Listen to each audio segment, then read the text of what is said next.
Selamat malam Bapak Ibu Saudara. Saya mengucap syukur kalau kita semua boleh berkumpul bersama lagi pada malam hari ini untuk mengikuti ibadah doa kita. Sebelum kita mulai ibadah kita pada malam hari ini, saya mengajak kita semua untuk bersatu dalam doa. Mari kita berdoa. Ya Tuhan, kami mengucap syukur atas berkat-Mu, atas kasih-Mu, atas penyertaan-Mu. Kalau kami masih boleh dalam keadaan yang baik, kalau kami juga boleh pada malam hari ini, Kau berikan kami tenaga, waktu, dan hati yang sungguh-sungguh mau datang Tuhan sekali lagi di hadapan-Mu. Kami datang Tuhan dengan hati yang penuh ucapan syukur ya Bapa, atas berkat penyertaan-Mu di dalam kehidupan kami. Tuhan, kami serahkan waktu ke depan ke dalam tangan-Mu, biar Engkau saja yang pimpin jalannya ibadah doa pada malam hari ini. Kau yang siapkan hati kami, biar juga Engkau yang layakkan segala pujian syukur kami. Kalau kami nanti boleh juga mendengarkan firman-Mu, biar itu boleh menjadi kekuatan di dalam kehidupan kami. Terima kasih Tuhan, sekali lagi kami serahkan waktu ke depan ke dalam tangan-Mu. Dalam nama-Mu kami sudah berdoa dan mengucap syukur. Amin.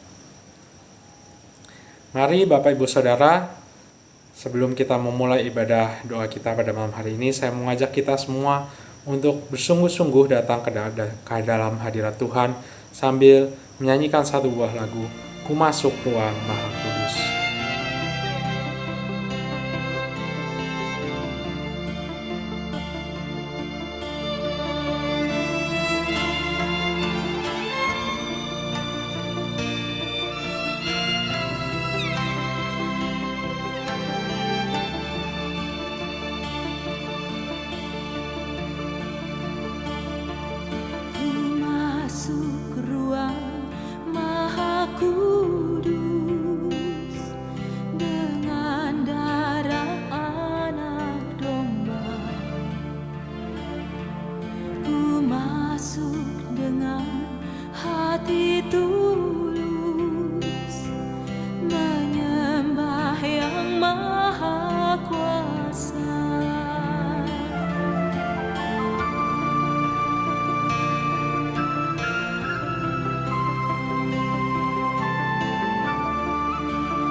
sebab namamu kudus, kudus Tuhan.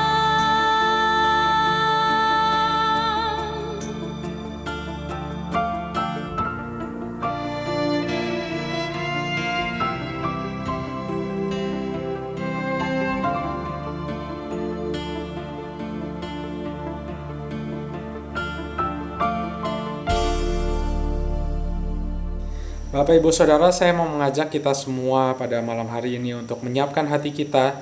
Kita mau sungguh-sungguh datang kepada Tuhan untuk menaikkan beberapa pokok-pokok doa. Mari kita siapkan hati, saya akan pimpin dalam doa syafaat ini. Mari kita berdoa. Ya Bapa, sekali lagi kami datang ke dalam hadirat-Mu. Pada malam hari ini kami mau berdoa ya Bapa untuk seluruh jemaat-Mu di dalam gereja kami ini Tuhan, GKI Agape. Biarlah kiranya Engkau yang berkati setiap jemaat-Mu mulai dari orang tua, dewasa muda, pemuda, sampai anak-anak ya Bapa. Biarlah kiranya Engkau berikan kami kesehatan dan hati yang tetap tertuju kepadamu ya Bapa. Meskipun kami sudah sekian lama Tuhan tidak bisa berkumpul bersama-sama di dalam gereja, tapi biarlah hati, pikiran kami, dan semangat kami, dan cinta kami kepada Engkau boleh terus semakin bertumbuh ya Bapa. Kami pada malam hari ini mau berdoa ya Bapa buat anak-anak-Mu Tuhan, buat jemaat-Mu ya Bapa yang saat ini mengalami sakit penyakit. Biar kiranya Engkau yang berikanlah penghiburan, kekuatan, dan sukacita. Biar Engkau juga yang sertai proses pemulihan, pengobatan. Biar kiranya anak-anak-Mu ini boleh kembali lagi dalam keadaan yang sehat ya Bapa. Biar Engkau juga yang terus berikan hati yang terus mengucap syukur apapun keadaannya. Tuhan, kami juga pada malam hari ini mau berdoa untuk para hamba Tuhan yang melayani-Mu Tuhan di tempat ini. Biarlah kiranya mereka bisa menjadi saluran berkat Tuhan di tengah-tengah kehidupan kami bergereja ya Bapa. Biarlah setiap firman yang akan diberitakan juga itu berasal dari isi hati-Mu ya Bapa. Biar hidup mereka juga Engkau yang berkati dengan kesehatan dan terus semangat dalam melayani. Engkau juga yang berkati Tuhan para pelayan-pelayan-Mu di setiap komisi, dalam juga kemajelisan ya Bapa.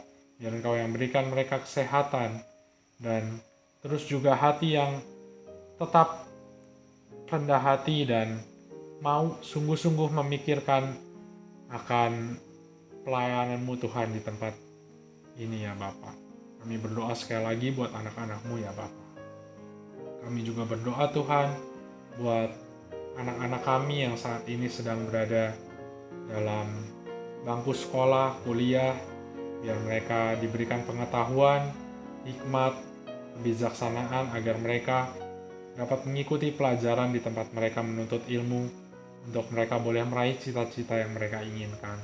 Dan yang lebih penting dari itu ya Tuhan, biar mereka juga punya hati yang sungguh-sungguh mau mencintai-Mu semenjak usia mereka masih muda ya Bapa. Biar hidup mereka juga boleh menjadi berkat buat teman-teman di sekitar mereka ya Bapa. Tuhan, Engkau juga berkati kami yang saat ini sudah bekerja.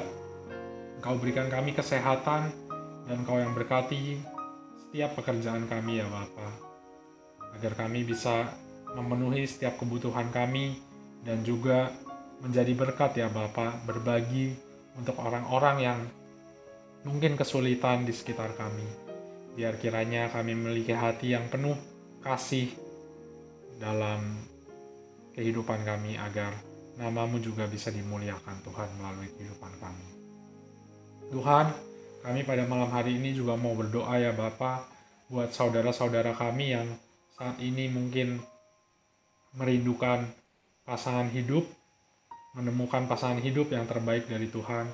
Biar kiranya Engkau yang berikan orang yang tepat dan terbaik bagi mereka, agar mereka juga pada saatnya boleh membangun satu rumah tangga yang baik dan rumah tangga yang takut akan Tuhan. Kami juga berdoa buat anak-anak-Mu yang saat ini merindukan akan anak-anak, biar kiranya Engkau yang juga sertai dalam proses penantian mereka, berikan penghiburan, berikan semangat, dan berikan terus iman untuk mempercayai apa yang terbaik dan sesuai waktu dan kehendak-Mu saja ya Bapa. Terima kasih Tuhan. Kami juga pada malam hari ini mau berdoa buat saudara-saudara kami yang saat ini mungkin bergumul dalam mencari pekerjaan atau bergumul dalam keadaan ekonomi atau apapun itu Tuhan, biar Engkau yang berikan pekerjaan dan berkat sesuai dengan yang Engkau inginkan. Dan juga mereka boleh kiranya menjadi berkat bagi sesama jika pada saatnya mereka sudah boleh mendapatkan pekerjaan atau berkat yang lebih daripada Engkau. Terima kasih Tuhan, pada malam hari ini kami juga mau berdoa buat bangsa negara kami, biarlah kiranya Engkau yang berkati negara kami ini agar menjadi yang negara yang adil dan makmur. Jauhkanlah kami juga dari segala hal-hal yang jahat, juga Engkau yang jauhkan kami dari segala bencana alam, biar kiranya Engkau juga yang sertai pemerintah, presiden, wakil presiden, menteri, dan setiap gubernur dalam provinsi masing-masing boleh menjalankan pemerintahan yang adil, baik, dan mensejahterakan semua rakyat di Indonesia ini ya Bapa. Kau yang berikan kebijaksanaan dan hati yang benar-benar takut akan Engkau ya Bapa. Tuhan, kami juga mau menyerahkan hidup kami ke dalam tangan-Mu, biar kiranya hati kami, pikiran kami boleh terus semakin rindu akan firman-Mu ya Bapa.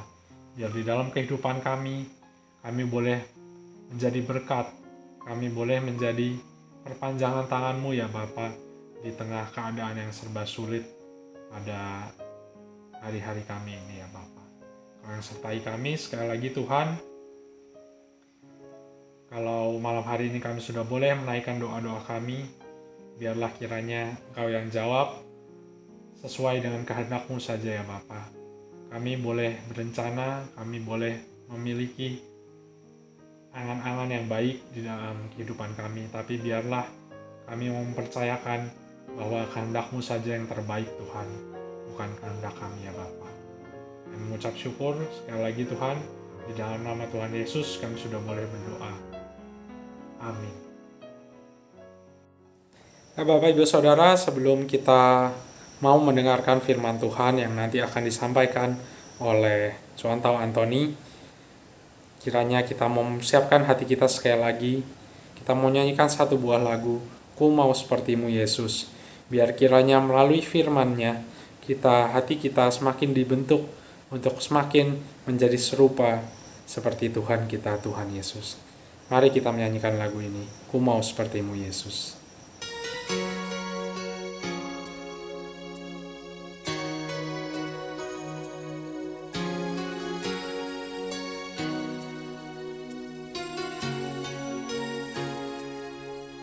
Bagaikan bejana siap dibentuk, demikian hidupku di tangan-Mu.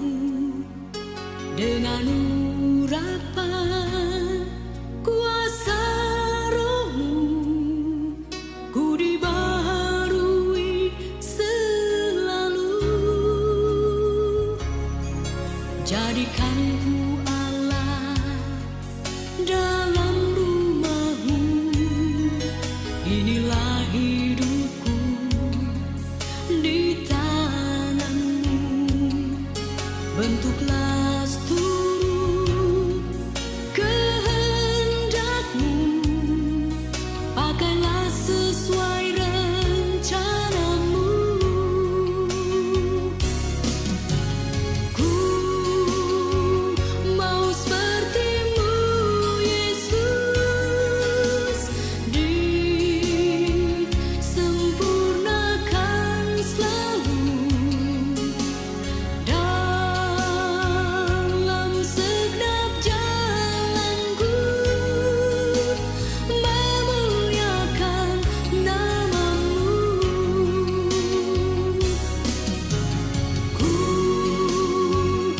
mau seperti-Mu Yesus,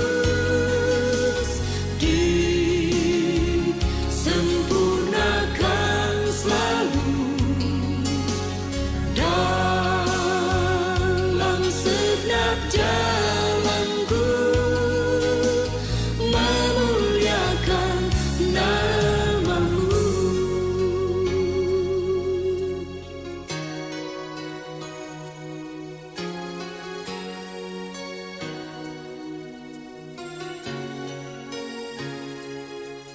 Bagaikan bejana siap dibentuk, demikian hidupku di tangan-Mu. Dengan urapan kuasa Roh-Mu, ku dibaharui selalu. Jadikan ku Allah dalam rumah-Mu, inilah hidupku di tangan-Mu. Bentuklah seturut kehendak-Mu, pakailah sesuai rencana-Mu. Ku mau seperti-Mu Yesus, disempurnakan selalu dalam segenap jalanku, memuliakan nama-Mu. Ku mau seperti-Mu Yesus, disempurnakan selalu dalam segenap jalanku, memuliakan nama-Mu, memuliakan nama-Mu.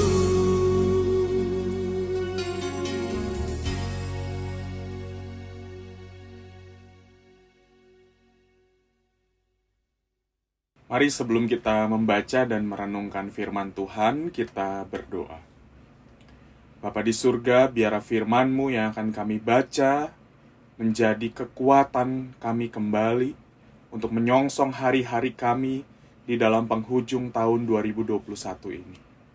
Kiranya Tuhan yang memberkati dan berikan terus kekuatan bagi kami untuk menjalani hidup bersama dengan Tuhan melalui hidup dengan firman-Mu. Berjalan di dalam terang firman-Mu yang menerangi kami, menerangi jalan kami, langkah demi langkah. Berkatilah kami semua dalam nama Tuhan Yesus. Amin. Saudara, ini akan menjadi dasar pembacaan firman Tuhan dan juga perenungan kita pada malam hari ini. Dari 2 Timotius 3 ayat 16 sampai 17, demikianlah firman Tuhan, segala tulisan yang diilhamkan Allah memang bermanfaat untuk mengajar, untuk menyatakan kesalahan, untuk memperbaiki kelakuan, dan untuk mendidik orang dalam kebenaran. Dengan demikian, tiap-tiap manusia kepunyaan Allah diperlengkapi untuk setiap perbuatan baik. Saudara, ayat ini menjadi ayat yang sering kali kita dengar. Ayat ini yang juga menjadi dasar bagaimana Alkitab kita mengimani bahwa inilah firman Allah yang tertulis. Yang dimana Allah memakai setiap para penulis Alkitab dalam segala konteks mereka, dalam segala keunikan kehidupan mereka, dan kemudian mereka menuliskan karya kasih Allah yang merujuk kepada Tuhan Yesus Kristus, atau karya keselamatan Tuhan bagi manusia yang berdosa ini. Dan kita tahu bahwa firman Allah hari ini sangat mudah sekali kita akses. Kalau kita balik ke belakang ya, misalkan kita ingat sekali bahwa firman Tuhan atau isi Alkitab itu ditulis dalam papirus-papirus, ya, dan juga di dalam bagian yang lain. Penemuan arkeologi abad modern yang sangat terkenal yaitu Dead Sea Scroll, di mana ada petani yang menemukan gulungan kitab di Laut Mati atau di sekitar Qumran. Dan ini menjadi sebuah penemuan sejarah yang sangat luar biasa di tengah segala banyak penemuan sejarah yang lain berkaitan dengan Alkitab. Dan kita tahu bahwa Alkitab kita memiliki bukti-bukti sejarah yang sangat banyak sekali. Dan bukan hal yang mudah, ya, bukan hal yang mudah untuk mereka kemudian mengumpulkan lalu kemudian memilah. Dan kita tahu bahwa ditemukannya arkeologi ini mungkin adalah salah satu cara Tuhan memelihara firman-Nya. Dan Alkitab yang kita baca ini pun juga memiliki bukti-bukti sejarah yang menunjukkan bahwa ya memang Allah itu memelihara firman-Nya sampai hari ini. Untuk apa? Ya karena Dia tahu firman-Nya itu berguna untuk kehidupan manusia, untuk kehidupan orang yang percaya. Karena dengan firman Allah kita bertumbuh. Dengan firman Allah kita mengenal siapa Tuhan di dalam kehidupan kita. Ya. Dan di dalam tahun 1440 ditemukannya mesin cetak Gutenberg. Dan ini menjadi sebuah hal yang membantu perkembangan Alkitab untuk bisa diakses kepada banyak orang. Alkitab itu yang awalnya ada satu orang yang membacakan, lalu kemudian ada penyalin-penyalin Alkitab, dan kemudian memang itu membutuhkan waktu yang cukup lama. Dan seringkali hal itu yang membuat penyalinan Alkitab itu ada human error-nya. Ya biasa saudara, kalau saudara-saudara misalkan mendengarkan khotbah, mungkin kita juga kadang menemukan, tadi si Cuan Tau ngomong apa? Tadi Muse ngomong apa? Aku kelewat seperti itu.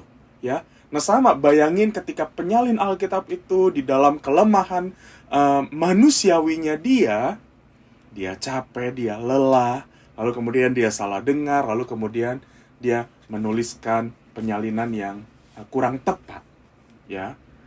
Tapi kita tahu ada banyak penilaian-penilaian untuk membuktikan bahwa ya inilah catatan sejarah yang mendekati dari apa yang awalnya seperti itu. Nah, saudara, mesin cetak Gutenberg ini itu membantu Alkitab untuk kemudian dicetak, untuk kemudian disebarkan. Dan memang pada hari itu tidak semudah sekarang. Ya.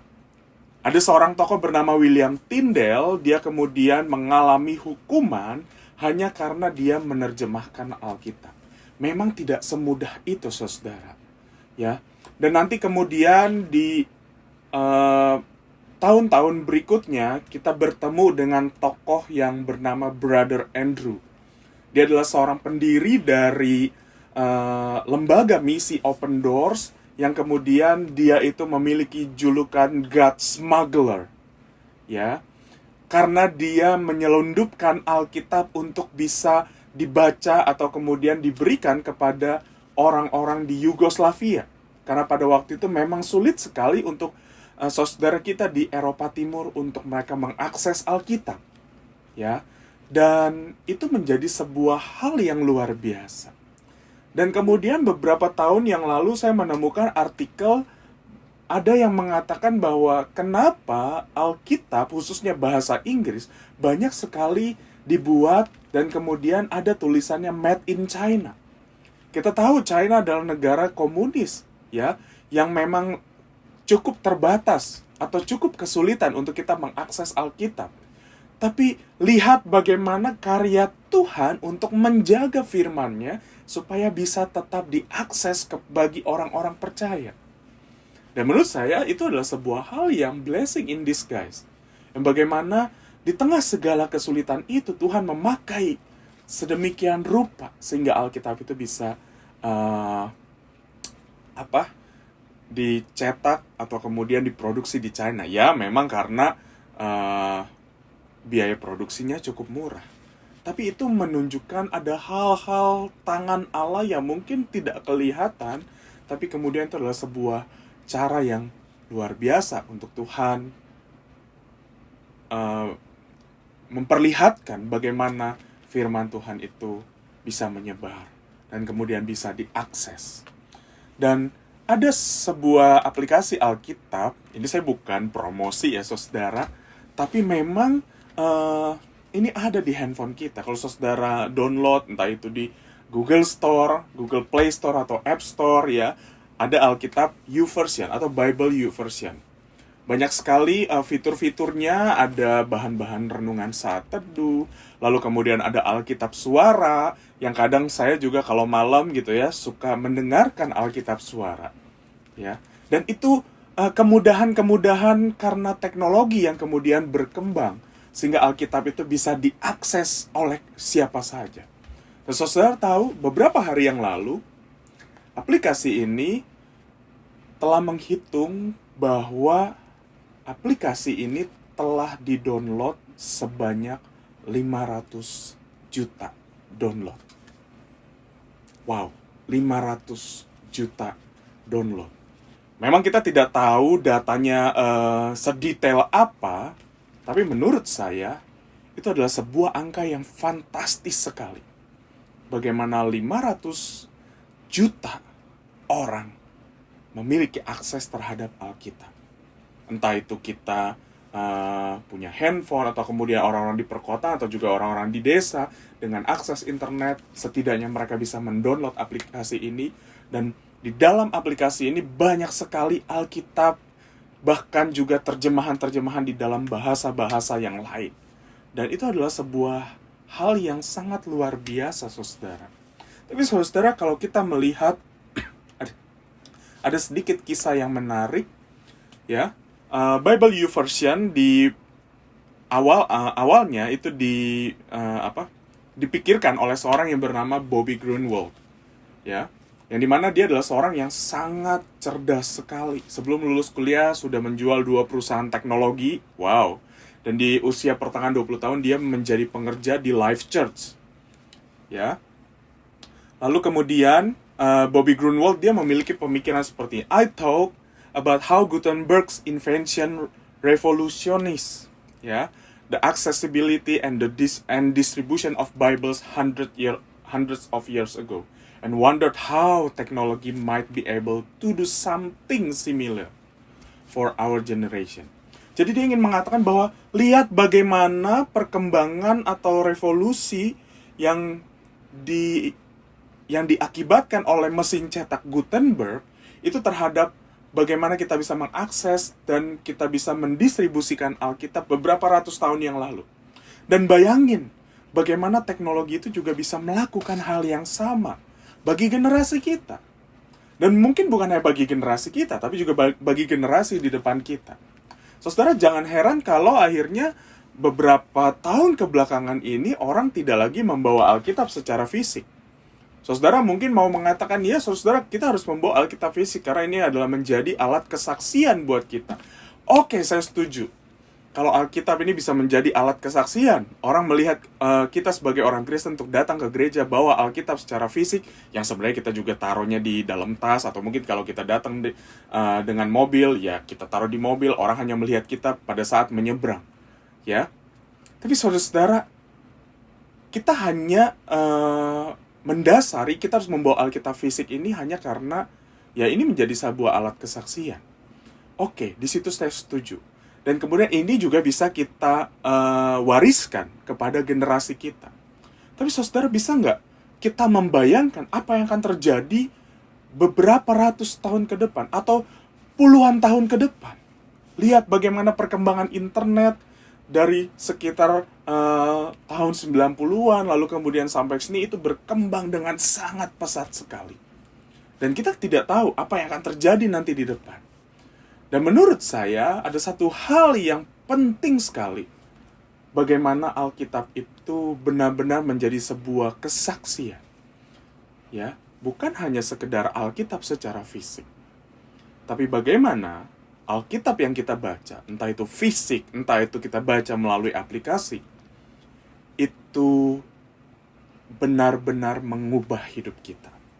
Benar-benar menolong kita untuk menjadi seorang saksi Tuhan yang mengasihi Tuhan. Percuma saudara kalau ke gereja saudara bawa Alkitab fisik, tapi hidup saudara tidak pernah menjadi berkat. Bahkan di gereja aja, saudara terkenal menjadi orang yang sulit sekali.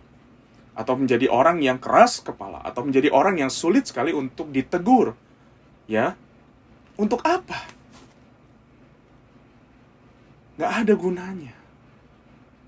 Tapi biarlah Alkitab yang kita baca itu benar-benar mengubah hati kita. Mengubah karakter kita. Mengubah cara kita melihat sesama kita, siapapun dia. Entah itu dia adalah keturunan Chinese atau non-Chinese. Entah itu dari suku mana atau bangsa mana. Apakah dia adalah orang kaya, menguntungkan atau tidak. Ataupun orang miskin. Kita harus menjadi berkat buat siapapun. Kenapa ya? Karena Yesus melakukan itu buat kita. Dan apa yang dilakukan oleh Bobby Grunwald ini sebenarnya itu juga menjadi sebuah langkah iman. Yang dimana Craig Groeschel dia waktu itu di dalam sebagai seorang gembala di gereja Life Church, dia mengatakan 1 dekade yang lalu kami itu punya 10 lokasi gereja. Tapi sayangnya kita punya hutang sekitar $26 juta. Tapi dia mengatakan gini, what if instead of selling our materials, ya, bagaimana jika kalau kita daripada kita menjual khotbah-khotbah atau bahan pengajaran kita, bagaimana kalau kita memberikannya secara gratis? Wow, secara gratis. Di tengah mereka punya hutang yang cukup banyak ini. Itu menjadi sebuah langkah iman. Tapi mereka tahu, mereka sedang berupaya untuk menggunakan perkembangan zaman yang ada atau yang menjadi konteks kehidupan mereka untuk mereka bawa menghadirkan Kristus, untuk mengajak orang semakin mudah memiliki akses membaca Alkitab. Ya. Kita tahu saudara, hari ini kita sangat mudah punya akses Alkitab. Sangat mudah untuk kita membaca. Sangat mudah untuk kita men-sharingkan firman Tuhan kepada grup WhatsApp kita, kepada keluarga kita, kepada siapapun di sekeliling kita. Tapi pertanyaannya saudara-saudara, balik lagi kepada apa yang Paulus katakan kepada Timotius.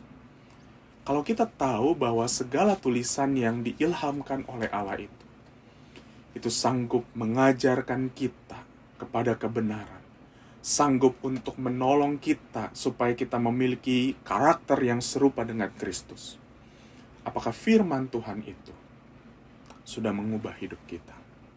Apakah firman itu sudah menjadi sebuah hal yang kita resapi di dalam kita merenungkannya? Dan kemudian kita mengaplikasikannya kepada orang-orang di sekitar kita. Atau jangan-jangan kita yang sekadar mengatakan, hey, saya punya Alkitab. Hey, saya bisa men-sharingkan isi ayat-ayat Alkitab kepada siapapun hari ini. Tapi kita tidak punya sebuah teladan hidup. Apa gunanya? Gak ada. Tapi biarlah kita yang adalah murid-murid Tuhan, yang dengan segala kemudahan firman Tuhan buat kita hari ini, bagaimana hidup kita? Bukankah itu yang sering kali menjadi permasalahan orang Kristen di tengah dunia? Mereka punya Alkitab, mereka tahu firman Tuhan, dan bahkan mungkin mereka banyak mengenal doktrin-doktrin firman Tuhan, dan bahkan mudah sekali untuk berdebat dengan orang-orang di luar sana. Tapi sayangnya, kehidupannya, karakternya tidak serupa dengan Kristus. Mari kita berubah. Mari kita bertobat bersama-sama. Karena dunia tidak membutuhkan seberapa pintar kita menjelaskan isi Alkitab. Tapi dunia membutuhkan bagaimana hidup kita diubahkan oleh firman Tuhan, oleh Alkitab. Yang kita hidupi, yang kita baca hari demi hari. Dan kemudian mereka mengenal Tuhan karena kasih kita. Tuhan memberkati kita. Dan semangat berjuang dan semangat menyambut Natal di dalam masa-masa Advent ini. Tuhan memberkati. Amin. Ya, kita sudah boleh mendengarkan firman Tuhan. Kita mengucap syukur.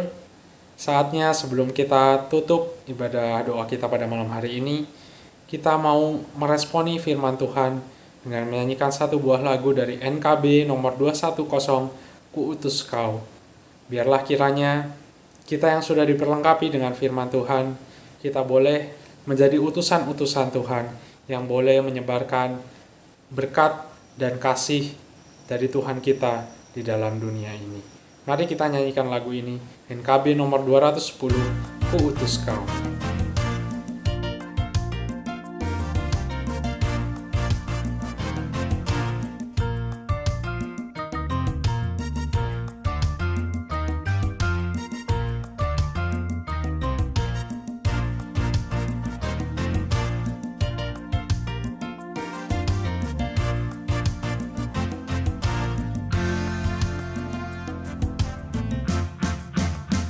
Ku utus kau mengabdi tanpa pamrih, berkarya terus dengan hati teguh, meski dihina dan menanggung duka.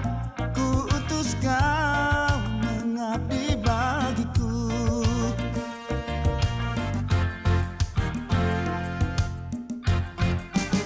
Ku utus kau membalut yang terluka, menolong jiwa syarat berkeluh, menanggung susah dan derita dunia. Ku utus kau berkorban bagiku.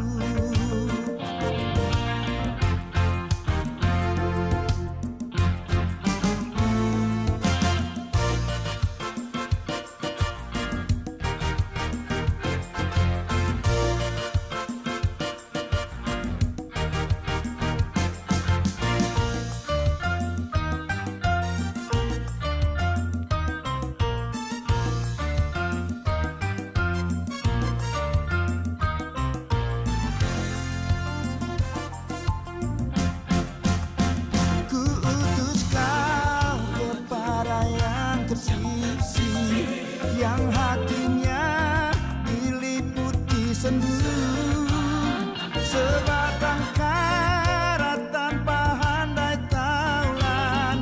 Ku utus kau membagi kasihku.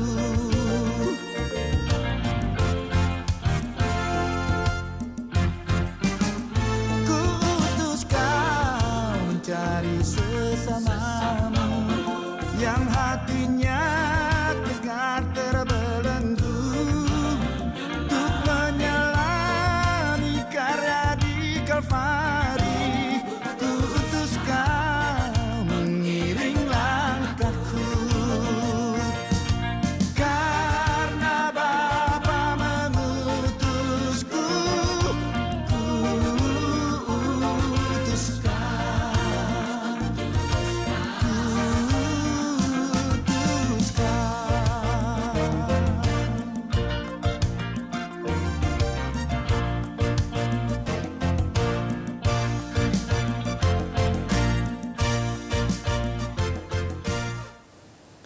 Mari Bapak Ibu Saudara, sebelum kita tutup ibadah kita pada malam hari ini, saya mengajak kita sekali lagi untuk berdoa.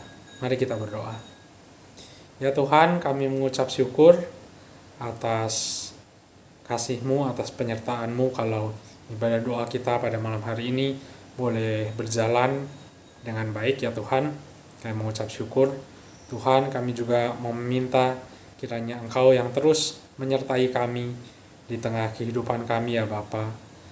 Kalau kami tadi boleh menyanyikan lagu bahwa kami siap untuk diutus ya Bapa. Kiranya Engkau yang utus kami dimanapun kami berada, dalam pekerjaan kami, di dalam kehidupan kami, di dalam kami bermasyarakat Tuhan. Biar kiranya tutur kata kami, perkataan kami, perbuatan kami Bahkan senyum kami ya Bapa boleh membawa berkat bagi banyak orang ya Bapa. Kiranya Engkau yang sertai Tuhan sekali lagi anak-anak-Mu ini ya Bapa. Biar dimanapun kami berjalan, dimanapun kami berada, orang boleh melihat kasih-Mu di tengah-tengah kehidupan kami. Sekali lagi Tuhan sertai kami, anak-anak-Mu ini ya Bapa. Hanya dalam nama Tuhan Yesus kami sudah berdoa mengucap syukur. Amin. Selamat malam Bapak Ibu Saudara semua. Sampai jumpa di ibadah doa Rabu berikutnya. Biar kiranya Tuhan yang terus memberkati kita semua. Amin.